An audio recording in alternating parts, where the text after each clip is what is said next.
Um, welcome to this presentation of the Master in Fine Arts, the writing course. Before I continue, we would like to acknowledge the traditional owners of the land on which NIDA stands. We acknowledge the Bedigal and Gadigal people of the Eora Nation and pay our respects to elders past and present and emerging. Thank you so much, everybody, for coming. I'm Stephen Sewell. I'm the head of writing here at NIDA. I'm thrilled to have you and to have the have your interest in the course. I hope to describe the course in a bit more detail. And also, I have the pleasure of the company of three illustrious alumni of the writing course: Lewis Treston, Gretel, Vella, and Emme, who are all very successful and awarded writers. As a panel to help further elucidate what doing the course is like and what the life of the writer is like. And then, so after 15 minutes, I'll beg your pardon, I'll speak for about 15 minutes, then I'll lead a discussion with the panelists, and then I'll open it for questions from the audience. Thank you so much for being here. The way to ask questions, and I'll repeat this a little bit later, is that when you're if you have a question, just to put your hand up, I believe in the participants chat section of the Zoom room. Okie doke. So so in this first part of tonight, I would like to describe a bit about the course, what the course is, and what the course is intended to do. Who the course is for. So fundamentally, what the course is it's a master's course. So the people who apply to do it are typically graduates. Although, you know, if you've had a number of years of experience within any of the industries, then that would be taken into consideration as well as possible credit towards the course. Who the course is for people who identify as writers. So in how the process works is that when applications are open, you make your application.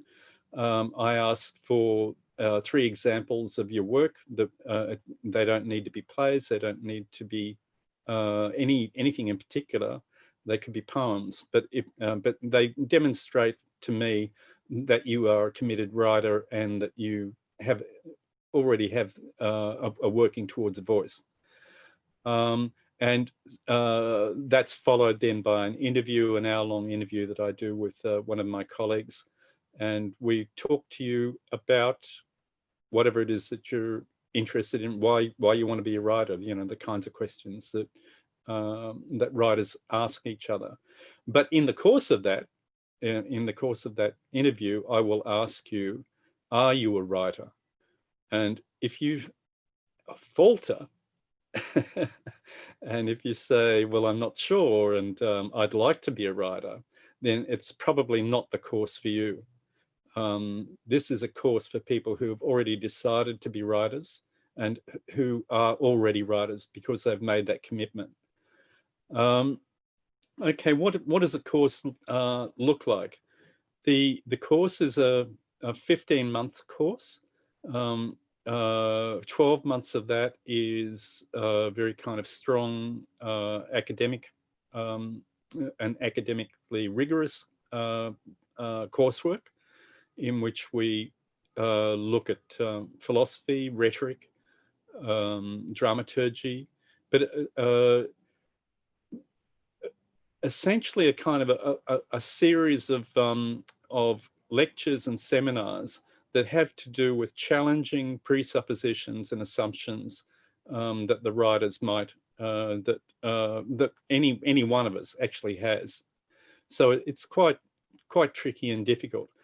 Those courses, including a large section taught by the Australian novelist and neuro researcher Sue Wolf, Dr. Sue Wolf, that is focused on creativity and increasing creativity.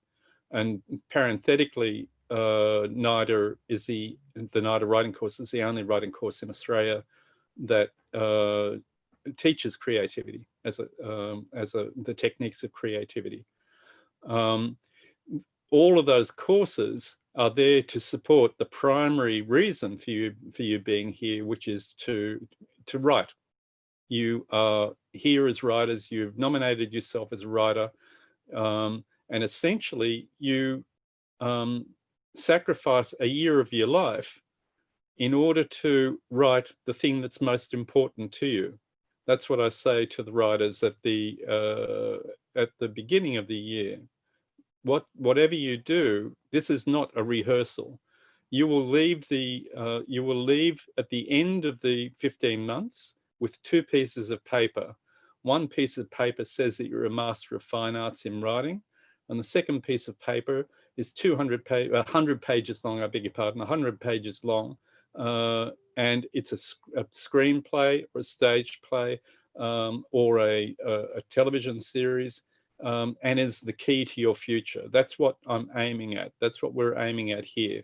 We're aiming at giving you the support that you need in order to create the thing that you most want to create, and set you on the path to your future. That's the aim. The other things, the other parts of the course are all there to support you in doing that. So the philosophy is there to challenge your thinking about the fundamental kind of aspects of the, not simply of ethics, but of ontology, of epistemology, your social thinking.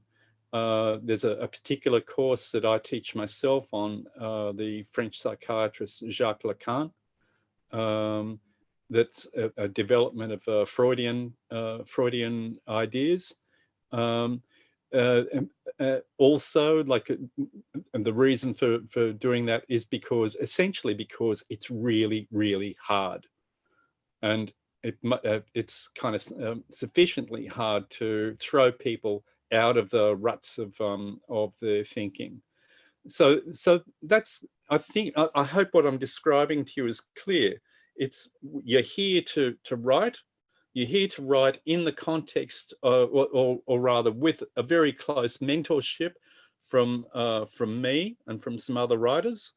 When the model of writing that we use, of this sort of productive process that we use, is not in itself a destructive one.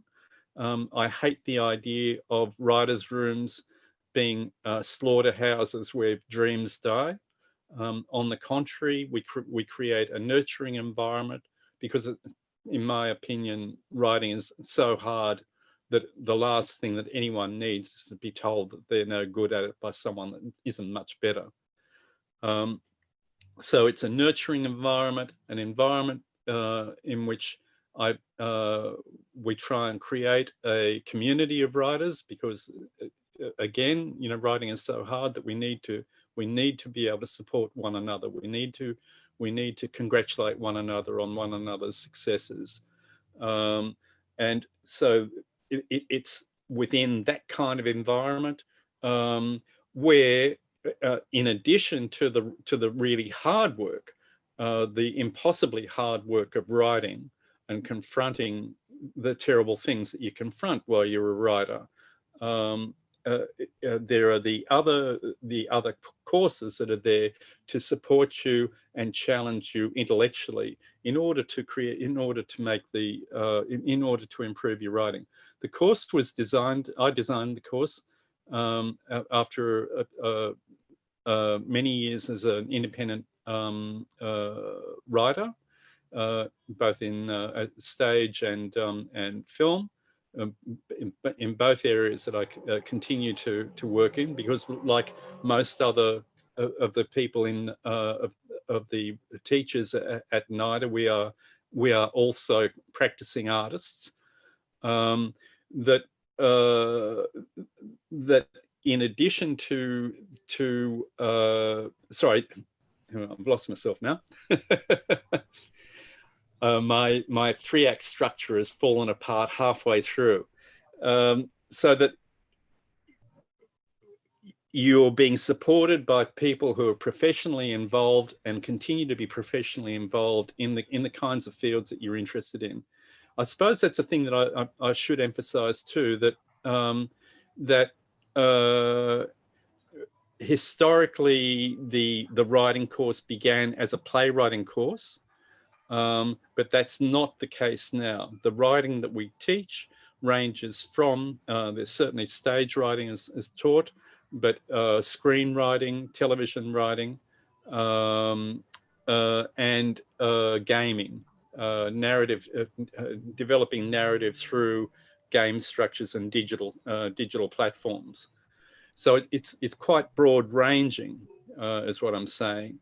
And to such an extent, for example, that a number of the writers at the moment in the NIDA writing course are thinking of writing, instead of writing any of those things, they're thinking of writing, of developing their pieces as novels or short stories. We have a big musical component to the course. That's an area that I'd like to develop further. I have a particular interest myself in musical theatre. So I hope I'm kind of giving you a good description of the general kind of parameters. On a daily basis, what happens is that the courses generally at NIDA run between, I think, 9 a.m. and 6 p.m. I prefer to be less, to have people not so intensely involved in it, because I think writers need a lot of time to think and to think through and lull the process. So what I like to do is that I like to keep mornings free for the writers. You have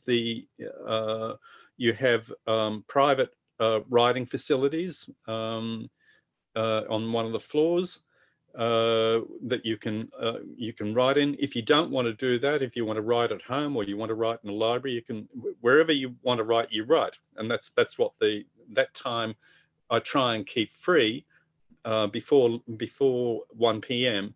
For the writers to write.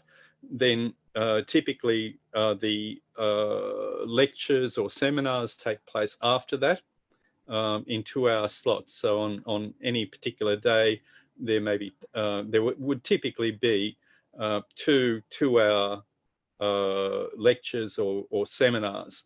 So I like to keep the writers. I like to get the writers out of NIDA by about 5.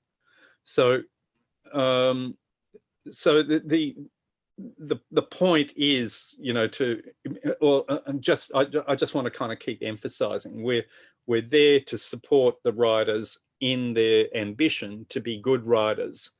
I'm there personally as both a lecturer for a few of the subjects, but also as a mentor that can talk ideas with you at any time, anytime you like. So what else is there to say? I'm sure you all have questions.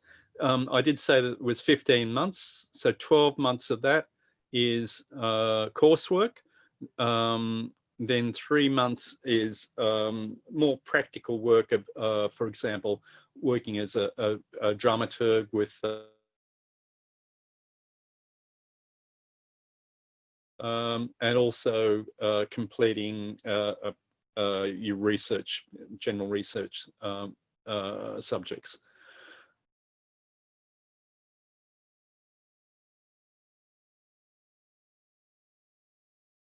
Perhaps Emme and Lewis and Gretel might want to introduce themselves. Awesome.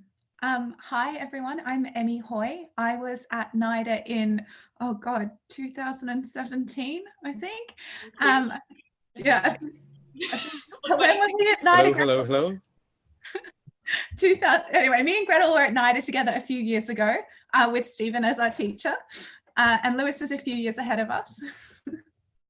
That's right. Yeah, I did NIDA back in 2013, which was, I believe, Stephen's first year running the program. Yeah, and it was a very special experience. I'm predominantly working as a playwright, but the more I reflected on the different sort of fields of work that I've been doing over the past 8 or so years, I've really, I've helped develop a musical, helped develop a film, screen, but if people ask what I do, I say I write for the stage, but I think this course sets you up to write for so many different things, regardless of what you identify as doing. And I know Emme and Gretel both write for screen quite extensively. My sister's a bit obsessed with a show that Gretel has been working on lately. Not that I'm not obsessed, I just haven't had the chance to watch it properly. Are you talking about The Great? Yes, I am. I was like, Doctor. Hello, yeah, hello. Because Stephen there. Yeah, I just got back from the UK and I worked on a show called The Great that's on Stan at the moment. So that's my most recent thing, but I work in theatre and screen as well. So I think Emme and I both did a play and a screen work when we were at NIDA. So you can definitely just do whatever you want when you're there. And you can chop and change as well if you like.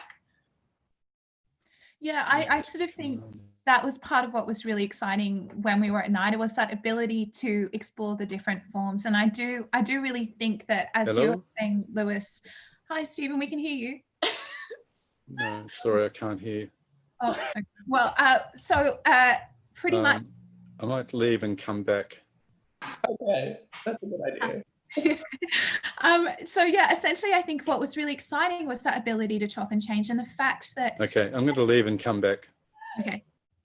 When I look back at NIDA, I feel that a lot of my stage writing has sort of helped push me forwards in my theatre writing. My screenwriting. I think it was sort of where I got my first sort of success and support once I left NIDA, and I think that allowed me to develop into television as well.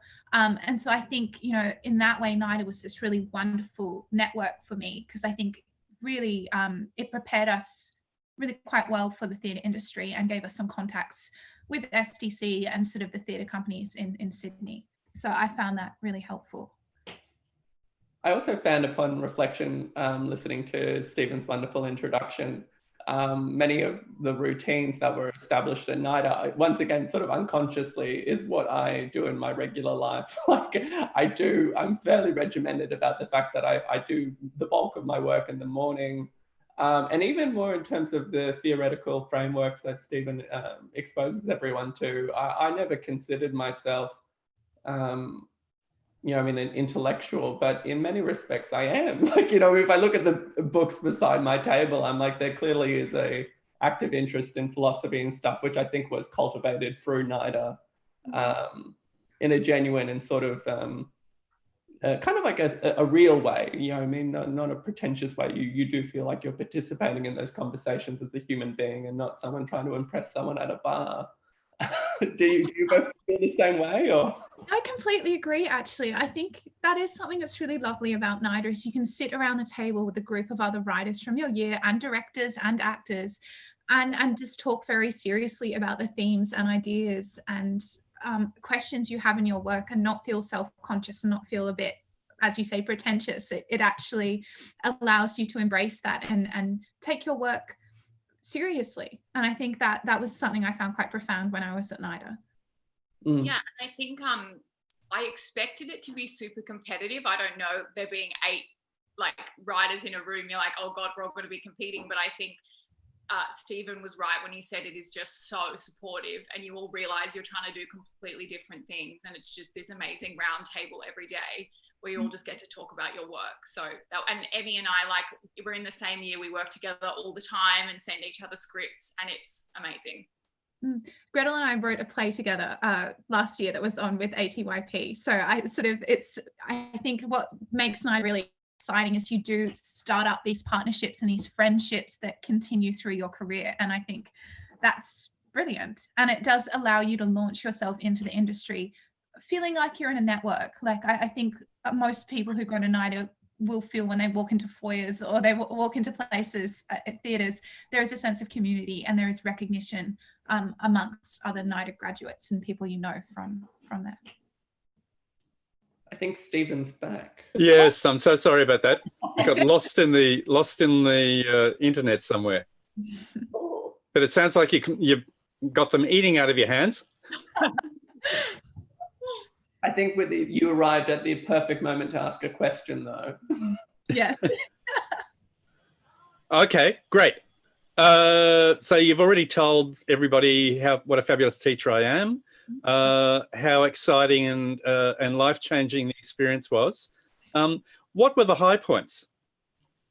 I think for me, one of the moments that I loved most was, I don't know if Stephen made you do this, Lewis, but something that we had to do was sit down with our script and read the entire script to the class ourselves so I think my first script that I wrote had like 40 characters in it and was a film, and we had to read the entire thing. And I know it sounds crazy, but I found it completely empowering to sit and be allowed to speak for an hour and a half my own work that I had been writing. And I think that was a real high point. It was this sort of, hey, I've been working on this and here it is, and I'm going to share it with you guys in my own words. And then there was a beautiful and supportive discussion after.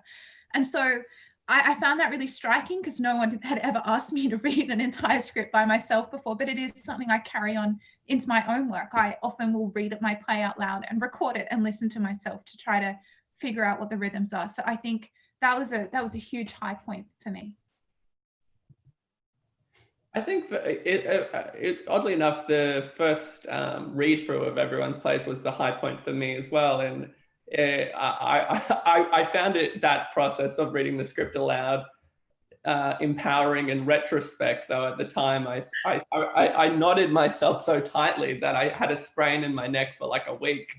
But and I think I cried and all sorts of things happened. But yeah, I think that, yeah, I mean, I really like what Stephen was saying before. Like, NIDA is good if you're comfortable with difficult.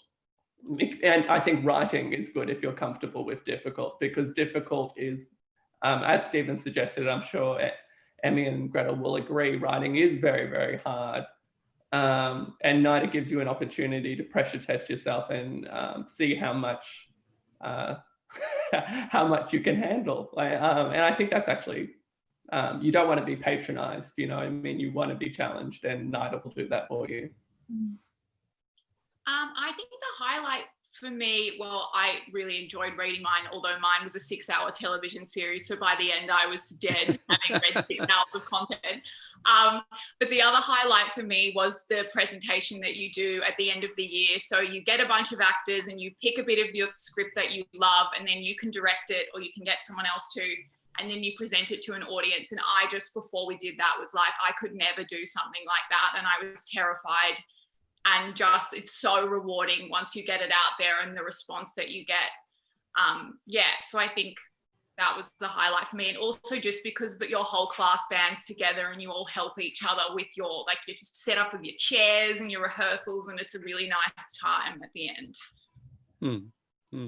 I would have thought that the champagne would feature somewhere. And the champagne, and they do amazing cheese boards that are really cheap. The reason why the champagne is so important is that writing is so hard that my philosophy is that you have to celebrate every single step of the way. So first draft, you get champagne. Second draft, you get better champagne. I still hold to that philosophy too, Stephen. Every time I finish drafts, I'm on it. Oh, very good. And tell me, how did you enjoy the course is not like most writing courses, in that a lot of the stuff doesn't appear to have a direct relationship with writing. With the philosophy, how serious did you take that? Was it enjoyable? Was it challenging? Lewis actually made a really lovely point earlier, which I have to echo, in that I think it was actually a really beautiful way to learn and a really beautiful way to connect ideas in your own work. And I think I actually really love the philosophy, and it was a way that I think that encourages you to think more deeply about things in general and allow yourself to approach your work more deeply. And so whilst on the surface perhaps it's not directly related, it's suddenly making you, I think, investigate life and thoughts and theories a bit more deeply, and then look at your own work through that lens. So I found it really helpful and unusual, but in a good way. Lewis, I totally agree, because I'm moving in tandem with my playwriting career. I am moving into academia, which I never expected I would do. But I mean, it's sort of wonderful, because it's like one of those very ambitious yoga classes. I remember the first time I started learning about Lacan. I was like, brains aren't supposed to think this way, in the same way I'm like, I'm right now. It felt like that, but yeah, just to restate, like I think that's why you should want to go. You should want to push yourself and push your brain in new directions, and that is sort of a attitude and an ethos that I bring into my own work and life, and it wouldn't have necessarily been that way without Nida's involvement. Gretel, I'm particularly interested in your feelings about about those elements of the course. Like you have a very successful career in television now. Did those parts of the course assist you? Do you refer back to Lacan? Definitely not Lacan, but I think I thought it was great. I mean, I think it's just a thing where you pick and choose what you're interested in, and then you do more research where you are interested. And I felt like in those classes, every person in our course like gravitated toward a different kind of philosophy, which was interesting. So I think they are useful, and I think like those classes are maybe more valuable than like honing in on a particular like script formatting or something, which you would get at like a standard screenwriting course, which you can teach yourself. So I think it's good. What were the low points of the year? Did you ever lose heart? Oh. I must have. There were enough tears, like, between everyone, wasn't there? Like, thinking back, at least on my year, everyone sort of snapped at one point in time, but nothing that struck me as being, oh, let me think of a proper answer. Does anyone else have a real answer? I don't think I've got a real answer. I suppose like I definitely had moments in some drafts when I sort of reached a point when I wasn't sure where the play was going, or I felt like I'd lost my way in a script. And I think there were also moments when after a reading with actors, I thought, because I tend to get in my own head, and it was actually a great learning experience. So one of the first times we had a class of actors read our work, we had the draft, read it, and I really this is the first time this draft had ever been shared with anyone. And at the end of the read, I sort of clapped enthusiastically, and all of the actors didn't move and were just completely still. And I was like, they hate the draft. They hate the draft. And so I went home and I cried, and I was devastated. And then the next day, of course, they were really lovely, and actually were just sort of, they said, apparently they really loved the draft, but they just were sort of caught up in the moment. And I think there was something, it was a real low point, but it was also a massive learning experience for me, that you can't mind read, and you can't, I suppose, be that thin-skinned like writers will go through a zillion readings with actors and with rooms that maybe don't have the response that you're expecting, and you need to learn from it. And so I think that was actually a really massive sort of turning point for me that year. Yeah, I suppose what I don't know if I told you the story about my own beginning writing of how I had to write a play. I won a competition and I got a commission, and I did 6 months of research and then sat down and looked at the empty page and burst into tears, and then cried for the next 6 months. and at the end of it, so when I tell that story, typically I say, and the reason why I'm here now is that I don't want you have to waste your time crying for 6 months, wondering how to get from here onto the empty page. Mm-hmm. I mean, it's despair is our constant companion, isn't it? Mm-hmm. But one of our audience members, David, has a question.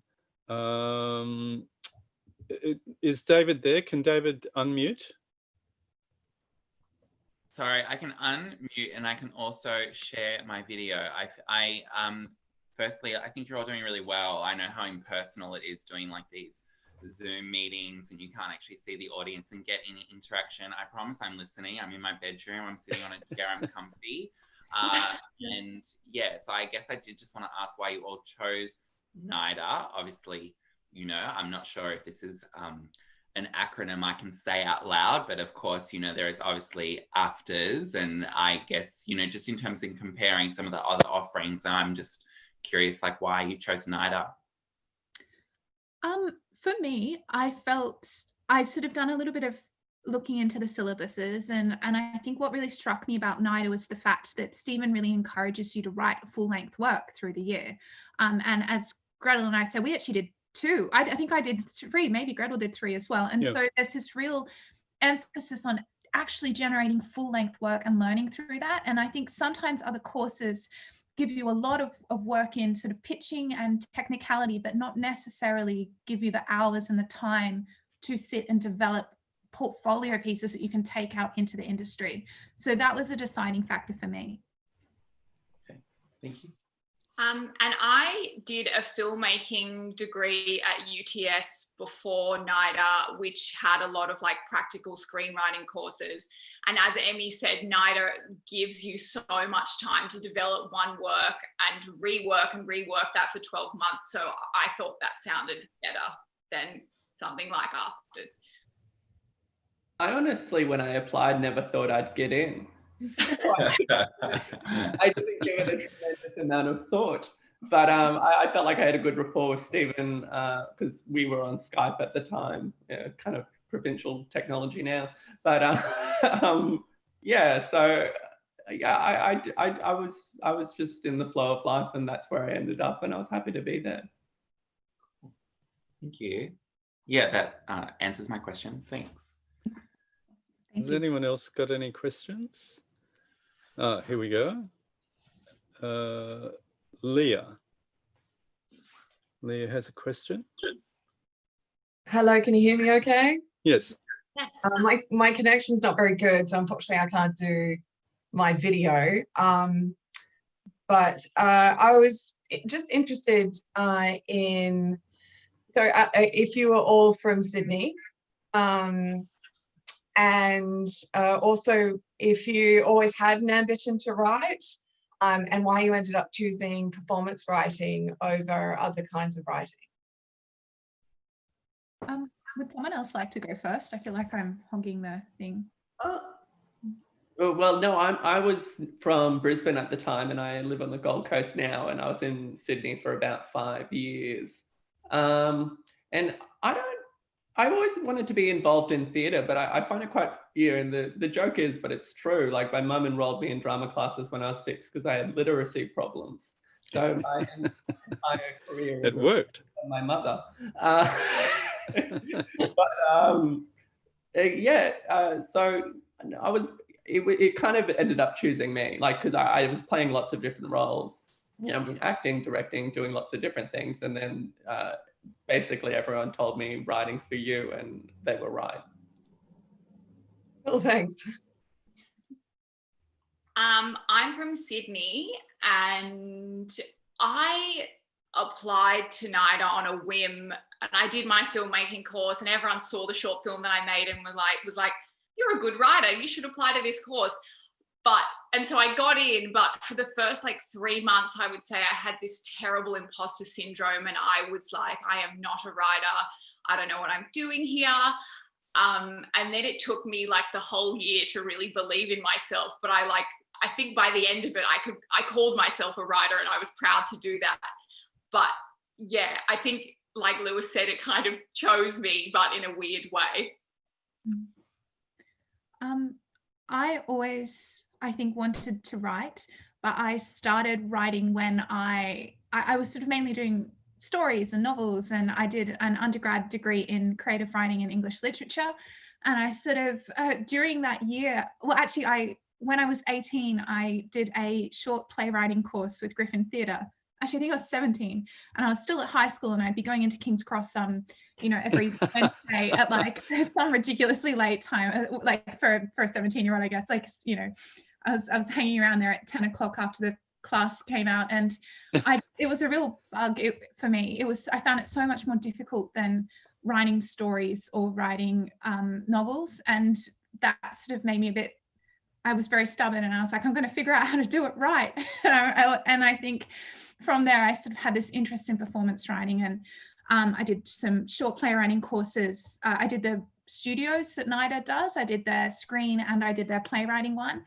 I did some at Afters, and sort of I balanced all those through my English literature degree. And by the time I got to NIDA, I was pretty certain I wanted to write for theatre and for screen. And so it was sort of a slow realization of what kind of writing I wanted to do. And I'm from Sydney as well. Awesome. Thank you for your answers, everybody. I really appreciate it. It's NIDA is the National Institute of Dramatic Art, and the claim, like the ambition, is to be representative of the entire nation. So we've had many writers from Western Australia, from South Australia, Queensland, Victoria, and we are welcoming and encouraging for people throughout the nation to regard NIDA as an appropriate place for them to come. Colleen has a question. Is Colleen unmuted? Hello, Colleen. Question in the chat. Should we just? Yes, sorry, Stephen. Yes, my question is, it's really practical. Like, are there many books to buy? I don't think were any books, were there? I think it's just printouts. Yeah, mainly printouts. Yeah.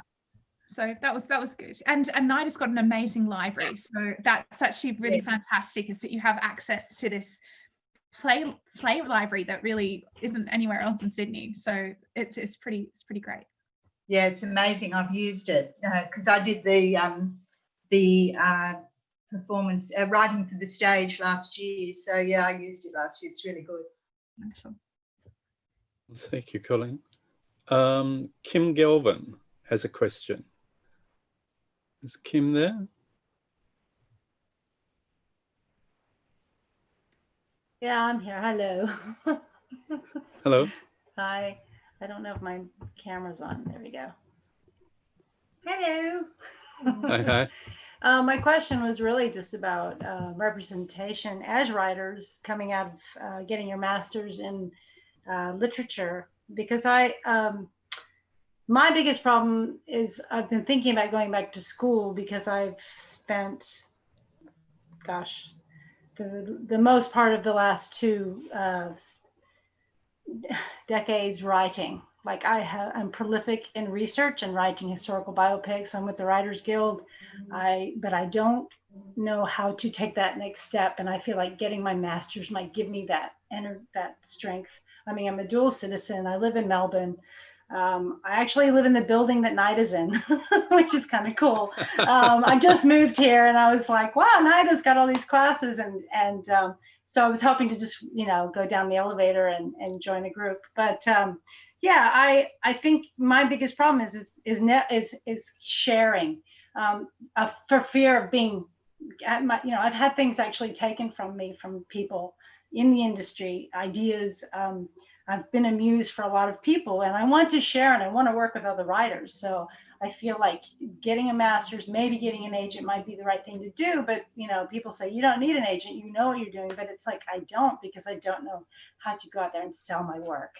Even though I've spent 22 years on an Australian historical biopic, and then another 10 on a British one, and another 10 on an international one. So and they're all, about moral issues and sharing, about being human, about being in situations like what we're in now. So yeah, I guess, sorry, I have the wrong glasses on, that's why I'm not looking at the little dot.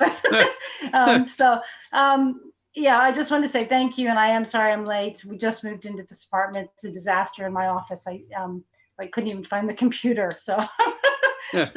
But I just wondered, do you guys, because you did a master's in writing, because I did theater. I have my degree in theater, Bachelor of Fine Arts and Theater Arts, and then I spent 10 years studying at VCA, AFTRA's, Fireside Chat. I did all these workshops, and I just kept doing them, thinking that was going to get me where I am. I've done enough work for 3 doctrines, but I don't have the paperwork to prove that I'm a professional writer, except that I'm with the Writers Guild as a full member. So yeah, I don't know. I guess I just wonder how you guys, you're a lot younger than me, most of you. And I wonder how you, when you came out, like, were you as a team just going, okay, I got a job already at this theater company, or, like, what did you do? Did you get an agent, or should I, I'm thinking I should get a master's and be with other people to make a network of friends, because you become a hermit when you become a writer. A lot of the time you don't get out and do stuff. So tell us, do you actually have any agents? No, I did have an agent, profile management here in South Melbourne. This was 8 years ago. He didn't get me any work. My father said, you don't need an agent. So I fired him and went to America for 7 years. But I ended up doing more research on like multiple projects, and just kind of, I haven't talked to any agents. Yes. Emme, have you got an agent? I have an agent in the UK, and I have an agent over here. I actually, Kim, I really empathize with you, because I feel like I was in a very similar position to you before I went to NIDA. I would have done, oh God, dozens of short writing courses. And I think you're right in that shorter courses don't often get you into the industry. They get you experience and they increase your skill level. But what NIDA did for me was it gave me a network and it gave me connections. But I didn't get an agent straight away. I got an agent, I think, the second year I was out of NIDA.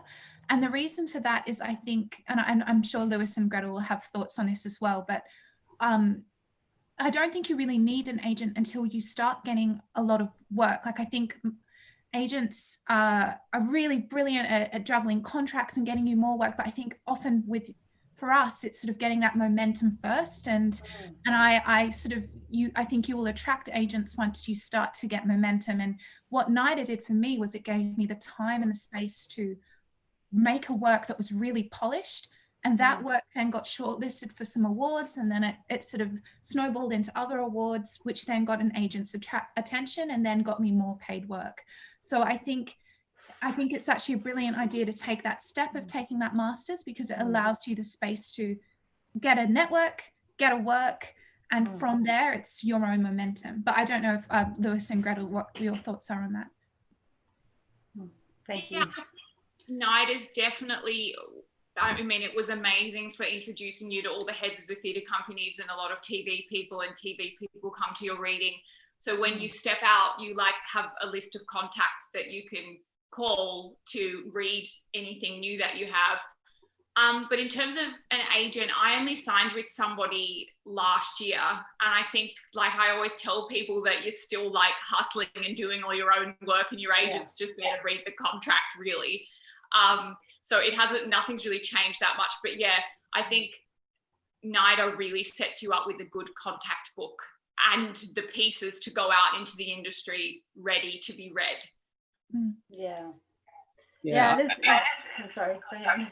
I agree with that. NIDA does a really good job of setting you up not just with a peer group of artists to sort of support you, but also people who are further up the chain, from the very top to sort of mid-career. I've been in the industry for about 8 years. I'm unrepresented, and most of the time it doesn't bother me because, I mean, you just know people anyway, and you've got their email, so if you want to talk to them, you send them an email. But yeah, there comes a point in time where I think it is valuable to have representation in order to be your muscle, basically. Yeah, someone to protect you from you know, like just like, you know, I get all the contracts from the Writers Guild, but I look at them and it's like trying to do taxes. You kind of go, oh God, I don't even want to look at this. I want someone else to deal with the business side of it, and therefore I don't do anything. Yeah. And you know, it's like, you know, I'm starting to talk to producers in the UK about this project. I actually went over there last year, and I'm nervous about that too. And I'm thinking, well, you know, maybe I should get some other writers to work with me on, you know, going over the script a bit more, because I'm on my, I think, 10th draft. But see, I write stuff with like 150 characters. I mean, I'm crazy. I write I write these massive stories, and you know, I think that it's not just the representation that I wonder about, but also just like, you know, you mentioned, I'm sorry, young lady with the pardon me, Kima. There are a few other people there are a few other people who would like to ask some questions too. Sure, We no might be able worries. to get back to you. That's okay. No worries. Thank you. Declan, did you have a question? Yes, hello. I just had a question. Just when you're working on the course, is there like a lot of interaction with the other areas in NIDA? Like, are you working with the directors and the actors on readings, and is there kind of like a greater community, or is it very much specific to just the people in the writing performance course? We don't like anybody. That's not true. We actually, our year, we had a really fantastic amount of interaction with the actors and the directors. We've all established connections that are actually continuing on. I had a play last year with one of the directors that I worked with, and I've had another play with one of the directors in my year. So I think there is a lot of backwards and forwards, and we got to know the actors in our year really well. Yeah, sorry, Lewis, what were you going to say? Essentially the same thing. Yeah, it's a good opportunity, not just within the building to collaborate, because there are plenty of structured and unstructured ways in which you do that. But it's also about that peer network that you leave with, because I continue to collaborate with a lot of people I met at NIDA. Yeah. Gretel, do you have anything to add? Yeah, we do kind of structured assessments. Like, you go on trips, a couple of trips. So you do work with the directors and the designers, who are amazing, and the props people. Like, one of our assessments was to write a script for like a mini house that the props people had made. And I've still got pieces of it now. It was so cool. Yeah, and then the actors, there's not so much structured collaboration, but I would highly recommend, like, you can just go up to them in the foyer and be like, do you want to do a reading of this after school, which is awesome. Like, everyone's around all the time. And then, as Lewis said, you've got a phone book full of people when you go. So when you're out and you make a short film, you have a whole crew there already who want to help, which is great. Terrific. Astrid would like to ask a question. Astrid, are you there? Yes, can you hear me? Yes. Hello. Hello. My question was, Stephen, you mentioned there was a musical element to the course, and I really love musical theatre. So I was wondering if you could expand on that. The course is very, it's a sort of bespoke course. So depending on who turns up and what their interests are, it's formed for that thing. So this year, for example, we have two students. One is a singer and the other is a composer. And I found to my great surprise that actually everyone in the course plays an instrument of some sort. So as a result of that, Philip Quast has given lectures to them. Philip, the singer and the great musical performer, and also Max Lambert. I'm working with Max on a musical at the moment, or actually this is the second musical that we're working on. So if you had a particular interest in music or musical theatre, then I'd try and make sure that you were being served, you know, to achieve what you wanted to achieve. To give you another idea, like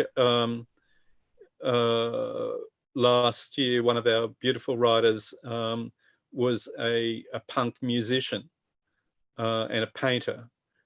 This year, one of our writers is a trained sculptor. So it's not necessarily that you have to come from a literary background, but that you are focused on writing, you know, as an art form to find your voice. That's so. Does that make sense? Yeah, it does. It does. That kind of, yeah. I had a sort of another question, because you mentioned you have to want to be a writer coming into this course. But if you have other interests, for example, I'm graduating with a degree in journalism and theatre at the end of this year. Is that okay? Like, I don't know. But you want, it's kind of, I guess, is that I'm not going to discriminate, don't worry. You identify yourself as a writer, and that's kind of your main primary goal. Yeah, I'll tell you why it might be interesting to you. See, I don't actually describe the course as a vocational course, because by and large, there aren't jobs for writers. And so what I typically say is that you would do the course because you want to improve your writing. You want to find a way of being a better writer and write something good. That's why you're interested in doing the course. So that at the same time as I'm saying that sort of thing, I'm also desperately trying to find places, television rooms and secondments to get you into a career of writing. Yeah, does that answer? Yeah, that makes a lot of sense. Thank you. Yeah. Where Millie wanted to ask a question. Is Millie there? Hi, can you hear me? Yep. Hi, from California. Thank you all for sharing your experiences. I had kind of two different questions. One was a little bit logistical. Maybe Stephen can answer it just in terms of how many applications do you have per year, and how many people do you accept into the program? And when does the applications open and close? And my question for everyone is just about your experience going in. Did you know kind of which were the stories that you wanted to tell and share, or is that something that you developed while you were there? And I'm wondering if you're looking for people who know kind of like, you know, this is what I want to share and write about, or is there space to hone that? Shall I go first? There are typically between 20 and 30 applicants, and there are 10 places. And by and large, I have always gone 5 women, 5 men. So there's a gender, and NIDA has a gender equality policy. And applicants, I think applications open in a couple of months' time. We've had a number of people from America. I've got one of the writers with us at the moment is a beautiful writer from California also, and so it's a long way to come, but well, some people find it find it interesting anyhow. So you'd be very welcome. But to answer the other questions, I'll open it up to you guys. I felt that there was a lot of room in the course to figure out what it was that you wanted to write about. I think you suddenly come in with a perspective and a point of view that's your own and your own sort of passions and your own thoughts and ideas. And I think, I don't know, I got the sense in the interview that, you know, Stephen was quite interested in who I was as a person and things that I was interested in. But in terms of coming to the course with a fully formed idea, I don't know if anyone in our year did. I think it's what's exciting about it. It's you've this room to evolve and grow your ideas during the year. I totally agree, and that was true of my experience of the course. In terms of all of my peers, no one really had a fixed idea. I guess as a point of interest, yeah, I mean, it'd be interesting if Gretel or Emme feel the same way, but I do think it's important that you come in with some sense of your own style of which to build upon. From a, yeah, I mean, those who I saw struggle the most was going through those more formative questions. Well, who am I as a writer? What voice do I have? Am I, you know what I mean, king of the thriller, or am I the rom-com dude or something? You know what I mean? Like, you want to answer some of those questions maybe before you arrive, but I'm sure there is someone whose experience that was not the case, and I'm, you know what I mean? So, no, I'm just trying to spice it up a little. I had quite a clear idea of the television series that I wanted to write before I went in. But then I think that's why I wrote something else halfway through, because I think while you're there, you read so much and you see so much that you come up with a million other ideas. So I think that's why I did two things, because there's always room to explore something else. Yeah. I'm going to have to wind it up. I'm sorry. Thank you. Now, before we close, I've just been told that applications open on the 6th of July, Monday the 6th of July for 2021. Someone asked if we go to Scotland every year. We do want to go to Scotland every year, but given COVID virus, who knows what the future holds. But other journeys are planned.